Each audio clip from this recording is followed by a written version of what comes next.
ಬಿಜೆಪಿಗರಿಂದ ತೆರಿಗೆ topic divert ಯತ್ನ. ವಿಜಯೇಂದ್ರ ಅವರಿಂದ ಇದೆಂತ ಚೀಪ್ ಪಾಲಿಟಿಕ್ಸ್. ಬಿಜೆಪಿ ಆರೋಪಕ್ಕೆ ಸಿದ್ದರಾಮಯ್ಯ ಹೇಳಿದ್ದೇನು. ಕೇಂದ್ರ ಸರ್ಕಾರದಿಂದ ರಾಜ್ಯಕ್ಕೆ ತೆರಿಗೆ ಪಾಲಿನಲ್ಲಿ ಅನ್ಯಾಯವಾಗ್ತಿದೆ. ಈ ಬಗ್ಗೆ ಪ್ರಶ್ನಿಸಬೇಕಾದ 25 ಬಿಜೆಪಿ ಎಂಪಿಗಳು ಬಾಯಿಗೆ ಬೀಗ ಹಾಕೊಂಡು ಕೂತಿದ್ದಾರೆ. ಪ್ರಧಾನಿ ಮೋದಿ ಮುಂದೆ ಕಿಸಿಯೋಕಾಗದೆ ಕರ್ನಾಟಕದಲ್ಲಿ ಸಿಎಂ ಸಿದ್ದರಾಮಯ್ಯನವರ ಸರ್ಕಾರದ ಮೇಲೆ ಇಲ್ಲಸಲ್ಲದ ಆರೋಪಗಳನ್ನು ಮಾಡ್ತಾ ಕೂತಿದ್ದಾರೆ. ಪರಿಸ್ಥಿತಿ ಹೀಗಿರುವಾಗಲೇ ಬಿಜೆಪಿ ರಾಜ್ಯಾಧ್ಯಕ್ಷ ಬಿವೈ ವಿಜಯೇಂದ್ರ ತೆರಿಗೆ ತಾರತಮ್ಯ ವಿಚಾರದ ಟಾಪಿಕ್ ಡೈವರ್ಟ್ ಮಾಡೋ ಯತ್ನಕ್ಕೆ ಕೈ ಹಾಕಿದಂತಿದೆ. ಹಾಗಾದ್ರೆ ವಿಜಯೇಂದ್ರ ಅವರಿಂದ ಇದೆಂತ ಚೀಪ್ ಪಾಲಿಟಿಕ್ಸ್. ಬಿಜೆಪಿ ಆರೋಪಕ್ಕೆ ಸಿಎಂ ಸಿದ್ದರಾಮಯ್ಯ ಕೊಟ್ಟ ತಿರುಗೇಟು ಹೇಗಿದೆ ಗೊತ್ತಾ? ಅದನ್ನ ಡೀಟೇಲ್ ಆಗಿ ತೋರಿಸ್ತೀವಿ. ಆದ್ರೆ ಅದಕ್ಕಿಂತ ಮೊದಲು ನಮ್ಮ ಯೂಟ್ಯೂಬ್ ಚಾನಲ್ ಅನ್ನು ಸಬ್ಸ್ಕ್ರೈಬ್ ಮಾಡ್ಕೊಳ್ಳಿ. ಹಾಗೇನೇ ಪಕ್ಕದಲ್ಲಿರೋ ಬೆಲ್ ಬಟನ್ ಅನ್ನು ಪ್ರೆಸ್ ಮಾಡಿ. ಕರ್ನಾಟಕಕ್ಕೆ ಕೇಂದ್ರ ಸರ್ಕಾರದಿಂದ ಲಕ್ಷಾಂತರ ಕೋಟಿ ರೂಪಾಯಿಗಳಷ್ಟು ತೆರಿಗೆ ತಾರತಮ್ಯವಾಗ್ತಿದೆ.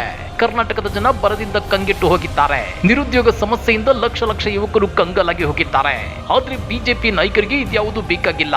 ದೇವರ ವಿಚಾರದಲ್ಲಿ ಕಾಂಗ್ರೆಸ್ ನಾಯಕರು ಏನು ಹೇಳಿಕೆ ಕೊಟ್ಟರು, ಧರ್ಮದ ವಿಚಾರದಲ್ಲಿ ಯಾರು ಏನು ಪ್ರಶ್ನೆ ಮಾಡಿದ್ರು, ಎಲ್ಲಿ ಮಸೀದಿ ಮತ್ತು ದೇಗುಲಗಳು ಅಕ್ಕಪಕ್ಕದಲ್ಲಿವೆ, ಇಂಥ ವಿಚಾರಗಳ ಬಗ್ಗೆ ಹೆಚ್ಚು ಫೋಕಸ್ ಮಾಡ್ತಾ ಇದ್ದಂತೆ ಕಂಡು ಬರ್ತಿದೆ. ಪರಿಸ್ಥಿತಿ ಹೀಗಿರುವಾಗಲೇ ಬಿವೈ ವಿಜಯೇಂದ್ರ ಸಿಎಂ ಸಿದ್ದರಾಮಯ್ಯ ವಿರುದ್ಧ ಗಂಭೀರ ಆರೋಪವೊಂದನ್ನ ಮಾಡಿದ್ದಾರೆ. ಹಾಗಾದ್ರೆ ಏನು ಆರೋಪ ಅಂದ್ರ, ಅದುವೇ ಸಿಎಂ ಸಿದ್ದರಾಮಯ್ಯ ಮಾಂಸಾಹಾರ ಸೇವಿಸಿ ಸುತ್ತೂರು ಮಠಕ್ಕೆ ಭೇಟಿ ಕೊಟ್ಟಿದ್ದಾರೆ ಅನ್ನೋದು. ಹೌದು ವೀಕ್ಷಕರೇ, ಫೆಬ್ರವರಿ 7ರಂದು ದಿಲ್ಲಿಯಲ್ಲಿ ಕೇಂದ್ರ ಸರ್ಕಾರದ ವಿರುದ್ಧ ಪ್ರತಿಭಟನೆ ನಡೆಸಿ ವಾಪಸ್ ಆಗಿದ್ದ ಸಿಎಂ ಸಿದ್ದರಾಮಯ್ಯ ಸುತ್ತೂರು ಮಠಕ್ಕೆ ಭೇಟಿ ಕೊಟ್ಟಿದ್ರು. ಆದ್ರೆ ಬಿವೈ ವಿಜಯೇಂದ್ರ ಅದೆಲ್ಲಿ ಬೂತ್ ಕನ್ನಡಿ ಹಾಕೊಂಡು ನೋಡಿದ್ರೋ ಗೊತ್ತಿಲ್ಲ. ಸಿಎಂ ಸಿದ್ದರಾಮಯ್ಯ ನಾನ್ ವೆಜ್ ಅನ್ನ ತಿಂದು ಸುತ್ತೂರು ಮಠಕ್ಕೆ ಭೇಟಿ ಕೊಟ್ಟಿದ್ದಾರೆ. ಇದು ಬಹಳ ದುರದೃಷ್ಟಕರ ಅಂತ ಹೇಳಿದ್ದಾರೆ. ಸಿದ್ದರಾಮಯ್ಯನವರು ಈ ರಾಜ್ಯದ ಮುಖ್ಯಮಂತ್ರಿಗಳು ಅನ್ನೋದನ್ನ ಎಲ್ಲೋ ಒಂದು ಕಡೆ ಮರೆತಿದ್ದಾರೆ ಎಂಬುದು ನನ್ನ ಭಾವನೆ. ಇದು ಮೊದಲ ಬಾರಿ ಏನಲ್ಲ, ಹಲವು ಸಂದರ್ಭಗಳಲ್ಲಿ ಈ ರೀತಿ ಘಟನೆಗಳು ಪುನರಾವರ್ತನೆಯಾಗಿವೆ. ಮುಖ್ಯಮಂತ್ರಿಗಳಾದ ಸಿದ್ದರಾಮಯ್ಯನವರು ದೇವರ ಬಗ್ಗೆ ಎಷ್ಟು ಭಕ್ತಿ ಭಾವನೆ ಇಟ್ಕೊಂಡಿದ್ದಾರೋ ಅದು ಬೇರೆ ಮಾತು. ಆದ್ರೆ ರಾಜ್ಯದ ಮುಖ್ಯಮಂತ್ರಿಗಳಾಗಿ ಅವರ ನಡವಳಿಕೆಯನ್ನು ಸಮಾಜ ಪ್ರತಿಯೊಬ್ಬರು ಗಮನಿಸುತ್ತಿರುತ್ತಾರೆ. ಈ ಘಟನೆ ನಿಜವಾಗಿಯೂ ಖಂಡನೀಯ. ಅದರಲ್ಲೂ ಸುತ್ತೂರಿನ ಪವಿತ್ರ ಗದ್ದುಗೆಗೆ ಭೇಟಿ ಕೊಟ್ಟಿದ್ದು ನಿಜವಾಗ್ಲೂ ಒಂದು ದುರಂತ ಅಂತ ಹೇಳಿದ್ದಾರೆ. ಇಂಟ್ರೆಸ್ಟಿಂಗ್ ವಿಷಯ ಏನಂದ್ರೆ, ಪದೇ ಪದೇ ಸಿದ್ದರಾಮಯ್ಯನವರೇ ಮಾಂಸಾಹಾರ ಸೇವಿಸಿ ದೇಗುಲ ಮಠ ಮಾನ್ಯಗಳಿಗೆ ಭೇಟಿ ಕೊಟ್ಟರು ಅನ್ನೋದೇ ಅದ್ಯಾಕೆ ಮಾಧ್ಯಮಗಳಲ್ಲಿ ಹೈಲೈಟ್ ಆಗ್ತಿದೆ. ಅದ್ಯಾಕೆ ಆರ್ ಅಶೋಕ್, ಸಿಟಿ ರವಿ ಸೇರಿದಂತೆ ಬಿಜೆಪಿ ನಾಯಕರು ನಾನ್ ವೆಜ್ ಸುದ್ದಿಗಳು ಹೆಚ್ಚು ಹೈಲೈಟ್ ಆಗ್ತಿಲ್ಲ. ಇದೆಲ್ಲವನ್ನು ನೋಡ್ತಾ ಇದ್ರೆ ವಿಜಯೇಂದ್ರ ಮತ್ತು ಬಿಜೆಪಿ ನಾಯಕರು ಸಿದ್ದರಾಮಯ್ಯ ಮತ್ತು ಕಾಂಗ್ರೆಸ್ ಪಕ್ಷವನ್ನ ಹಿಂದೂ ವಿರೋಧಿ ಮತ್ತು ಮುಸ್ಲಿಂ ಪರ ಅಂತ ಬಿಂಬಿಸಲು ನಡೆಸುತ್ತಿರೋ ಹೈಡ್ರಾಮಾ ಅನ್ನೋದು ಮೇಲ್ನೋಟಕ್ಕೆ ಗೊತ್ತಾಗುತ್ತಿದೆ.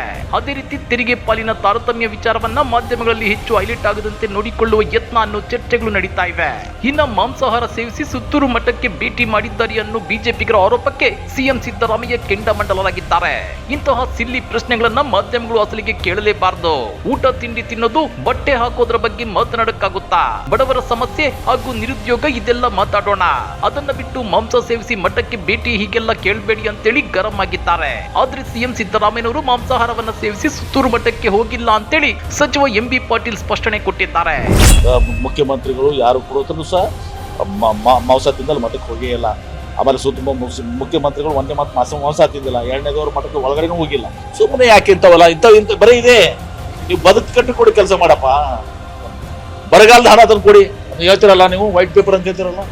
ಬರಗಾಲ ಕೊಟ್ಟಿದ್ದಾರೆ, ಇಂಡಿಯಾ ಕೊಟ್ಟಿದಾರ. ಟೀಮ್ ಸೆಂಟ್ರಲ್ ಟೀಮ್ ಬಂದೋಯ್ತು, ಎಲ್ಲ ಬಂದೋಯ್ತು, ರಿಪೋರ್ಟ್ ಸಬ್ಮಿಟ್ ಆಯ್ತು. ಬರಗಾಲಕ್ಕೆ ದುಡ್ಡು ಕೊಟ್ಟಿದ್ದೀರಾ?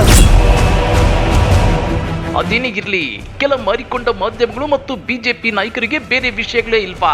ದೇವರು, ಧರ್ಮ ಮತ್ತು ಮೌಢ್ಯಾಚಾರಗಳನ್ನೇ ಸಮಾಜದಲ್ಲಿ ಬಿತ್ತಿ ಜನರ ಭಾವನೆಗಳನ್ನ ಕೆರಳಿಸಿ ಮತಗಳನ್ನ ಪಡೆಯೋ ಇಂಥ ಚೀಪ್ ಪಾಲಿಟಿಕ್ಸ್ ಬಗ್ಗೆ ನೀವೇನಂತೀರಾ? ಕಮೆಂಟ್ ಮಾಡಿ, ವಿಡಿಯೋ ಲೈಕ್ ಮಾಡಿ, ಶೇರ್ ಮಾಡಿ. ಇಂಥ ಮತ್ತಷ್ಟು ರೋಚಕ ರಾಜಕೀಯ ಸುದ್ದಿಗಳನ್ನ ಮಿಸ್ ಮಾಡದೆ ನೋಡ್ಬೇಕು ಅಂದ್ರೆ ನಮ್ಮ ಯೂಟ್ಯೂಬ್ ಚಾನಲ್ ಅನ್ನ ಸಬ್ಸ್ಕ್ರೈಬ್ ಮಾಡ್ಕೊಳ್ಳಿ.